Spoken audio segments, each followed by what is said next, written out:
Pragya Biology classes. This is Dr. Shail Pragya, and today we will talk about the topic cross-pollination. In the last video, we have studied about pollination. What is pollination? What are the different types of pollination? Then we have studied about the different types of self-pollination. Then we have studied advantages and disadvantages of self-pollination. We have also studied different circumstances that favor self-pollination. In this video, we will study about cross-pollination and what are the different circumstances that favors cross-pollination. We will also study about advantages and disadvantages of cross-pollination. So let's start with the definition of cross-pollination. So, before starting cross-pollination and its definition, we will just recall what we have studied in the last video. In the last class, we have studied pollination is the process of transfer of pollen grains from the anther to the stigma of the flower. From the anther to the stigma of the flower. Now, pollination is of two types. It is self-pollination and cross-pollination. In the self-pollination, we have studied that the pollination that occurs within one flower or within the two flowers of the same plant. एक ही plant के एक flowers के बीच में भी pollination हो सकता है या फिर एक ही plant के दो flower के बीच में जो pollination हुआ उसे हम लोगों ने self-pollination कहा। अब self-pollination दो तरह के हो गए। जब pollination एक फ्लावर के अंदर हो रहा है, एक ही फ्लावर के मेल रिप्रोडक्टिव ऑर्गन से फीमेल रिप्रोडक्टिव ऑर्गन के बीच जो ट्रांसफर हो रहा है, this type of pollination is known as autogamy. ये कैसे फ्लावर्स में होंगे? तो ये बाइसेक्सुअल फ्लावर्स में होंगे। जब पॉलिनेशन एक ही प्लांट के दो फ्लावर्स के बीच में होंगे, एक ही प्लांट के दो flowers, okay? So, between the two flowers of the same plant, when pollination occurs in the two flowers of the same plant, then this type of pollination is known as geitonogamy. So, autogamy एक flower में ही होगा और geitonogamy एक plant के दो flowers के बीच में होंगे, तो that is geitonogamy. अब अगर दो पेरेंट प्लांट के फ्लावर्स के बीच में पॉलिनेशन हो रहा है तो ऐसे पॉलिनेशन को हम लोगों ने कहा cross pollination. Cross pollination is also known as allogamy और जीनोगैमी। एलोगैमी और जीनोगैमी। और इसमें हम लोगों ने देखा कि जो दो डिफरेंट प्लांट्स हम लोगों ने लिया था वो क्या था? Two plants of same species. Two plant of same species.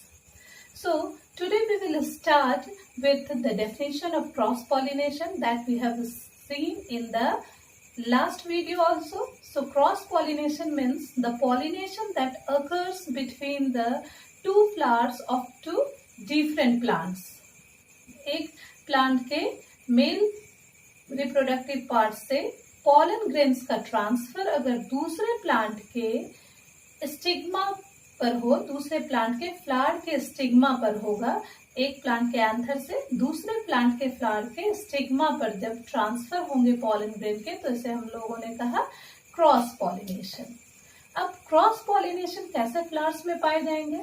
तो ये क्रॉस पॉलिनेशन बाइसेक्सुअल फ्लावर्स में भी हो सकते हैं और यूनिसेक्सुअल फ्लावर्स में भी हो सकते हैं। Bisexual means both male and female reproductive parts are present in the same flower. But unisexual flowers क्या होंगे कि डिफरेंट मेल फ्लावर अलग होंगे, फीमेल फ्लावर अलग होंगे। तो ऐसा हम लोग कहाँ देखते हैं? जहाँ मेल फ्लावर अलग और फीमेल फ्लावर अलग होंगे, तो ये पपाया में पाया जाता है।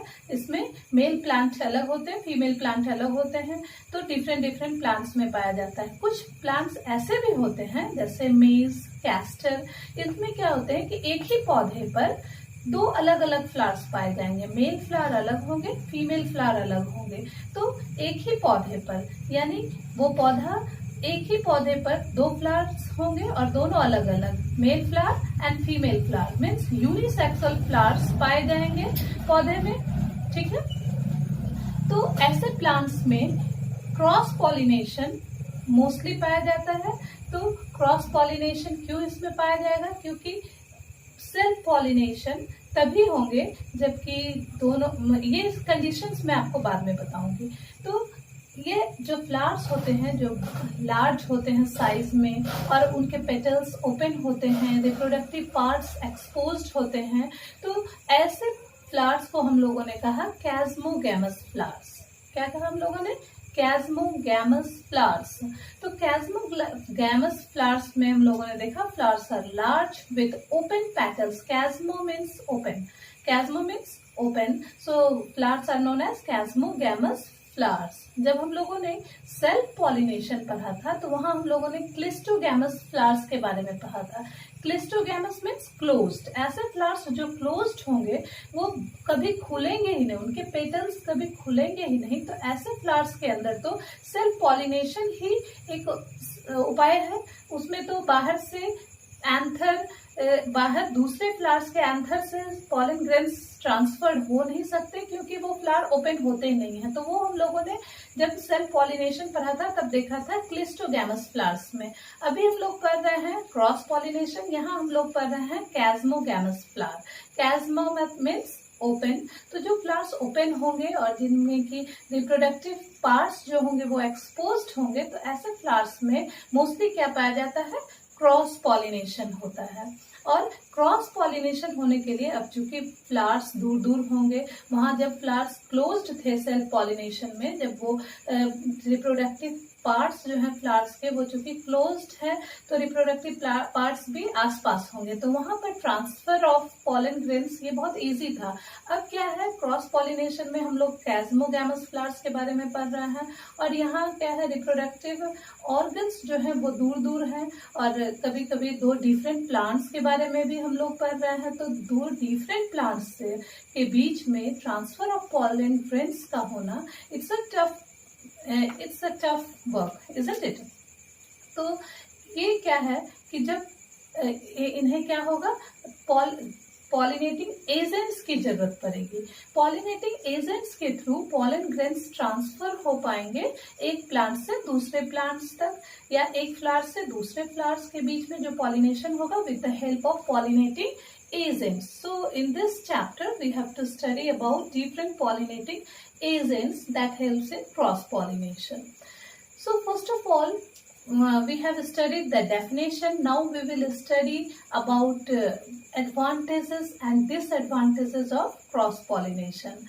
So क्रॉस पॉलिनेशन में क्या होते हैं, जो ऑफस्प्रिंग होते हैं, जो सेकेंड जनरेशन के जो बच्चे होते हैं वो कैसे होंगे, तो ये होंगे हेल्दियर होंगे due to outbreeding and mixing of characters. अब ये आउटब्रीडिंग क्या है, तो जब कैरेक्टर्स जो है डिफरेंट प्लांट्स से आ रहे हैं, डिफरेंट फ्लावर्स से आ रहे हैं, तो यहाँ मिक्सिंग ऑफ कैरेक्टर्स होगा फ्रॉम आउटसाइड। एक फ्लावर्स के कैरेक्टर नहीं है, एक ही जेनेटिक मटेरियल से नहीं आए हैं। जब ऑटोगैमी में हम लोगों ने पढ़ा था तो ऑटोगैमी में क्या देखा था कि एक ही फ्लावर से पॉलन ग्रेन्स भी आ रहे हैं, एक ही फ्लावर का एग भी है, तो एक ही फ्लावर से पॉलन ग्रेन्स और एग दोनों प्रोड्यूस्ड हो रहे हैं। तो इस टाइप के फ्लावर में क्या होगा, जो जेनेटिक मेकअप होगा वो सेम रहेगा, लेकिन जब हम लोग दो डिफरेंट फ्लावर्स लेते हैं तो उनके जेनेटिक मेकअप भी डिफरेंट होंगे। तो इस तरह from outside some characters are coming from outside. So this type of breeding is known as outbreeding, and in this type of breeding mixing of characters occurs, and due to this reason the offspring are healthier. The seeds are produced are abundant and viable. The seeds which are produced are abundant and viable. New varieties are produced. In cross-pollination, what happens? New varieties are produced due to mixing of characters from different plants. Now we will study about disadvantages of pollination. So cross-pollination is not always certain because of the need of pollinating agent which may be or may not be available at the proper time. In this type of pollination, wastage of pollen grains occurs. Pollen has to be produced in large quantity to ensure maximum chances of pollination. जो pollen grains होंगे वो ज्यादा amount में produced होंगे ताकि maximum chance of pollination को attain करने के लिए. Then the third disadvantage is uneconomical. It is uneconomical. Why it is uneconomical?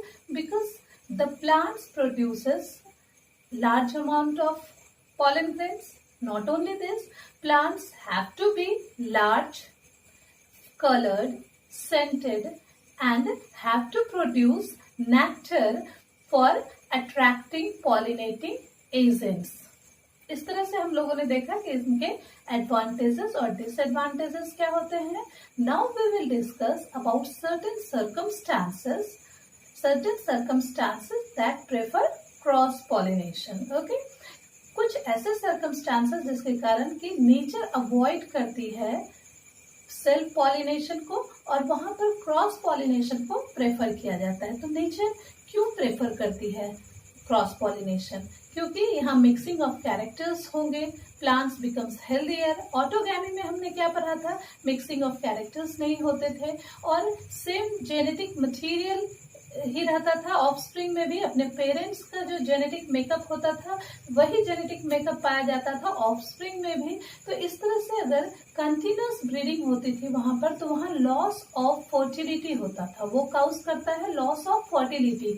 और कभी कभी हमने देखा था कि ऑफस्प्रिंग विएबल भी नहीं थे. तो इस तरह से ये ज्यादा प्रेफर करती है नेचर, क्रॉस पॉलिनेशन को नेचर ज्यादा प्रेफर करती है. ये सेल्फ पॉलिनेशन से बेटर है. Now we will study about the circumstances that prefer or that support cross-pollination. There are mainly five devices or five conditions that mostly favors cross-pollination. ये favour करते हैं cross pollination के, क्योंकि cross pollination जैसा मैंने आपको पहले बताया ये अच्छे होते हैं सेल्फ पॉलिनेशन से. तो सेल्फ पॉलिनेशन को रिजेक्ट करके नेचर कौन कौन से ट्रिक्स अपनाती है क्रॉस पॉलिनेशन के लिए, अब हम लोगों को वो देखना है. तो जो फर्स्ट ट्रिक है, जो पहली ट्रिक है वो क्या है? Unisexuality of the flower. So as we all know unisexual flower means एक फ्लावर में आइदर मेल रिप्रोडक्टिव ऑर्गन रहेंगे या फिर फीमेल रिप्रोडक्टिव ऑर्गन रहेंगे. तो जब जैसा हम लोग सभी जानते हैं कि पॉलिनेशन के बाद जो फर्टिलाइजेशन होता है, फर्टिलाइजेशन के लिए दोनों सेक्स ऑर्गन्स का होना जरूरी होता है. तो पॉलिनेशन के लिए अगर सेल्फ पॉलिनेशन होगी तो सेल्फ पॉलिनेशन में एक ही फ्लावर में दोनों तरह के रिप्रोडक्टिव ऑर्गन्स का पाया जाना इम्पॉर्टेंट है. जब तक दोनों तरह के रिप्रोडक्टिव ऑर्गन होंगे नहीं तो पॉलिनेशन भी नहीं होगा. तो इसलिए ऑटोगैमी यहाँ पर रिजेक्टेड हो जाती है, क्योंकि फ्लावर्स में अब मेल के बीच तो रिप्रोडक्शन होगा नहीं या फीमेल और फीमेल के बीच तो रिप्रोडक्शन होगा नहीं. सेकेंड ट्रिक नेचर अपनाती है वो है डाइकोगैमी. अब डाइकोगैमी क्या होता है? So children, these are different definitions. इसके डेफिनेशंस आपको एकदम समझना होगा, डेफिनेशन को समझना होगा, प्लस इसके जो एग्जाम्पल्स है वो भी अपने दिमाग में रखने होंगे, तभी जाके कॉन्सेप्ट क्लियर हो पाएगा. तो dichogamy means different timing of maturation of एंडोसियम and gynoecium.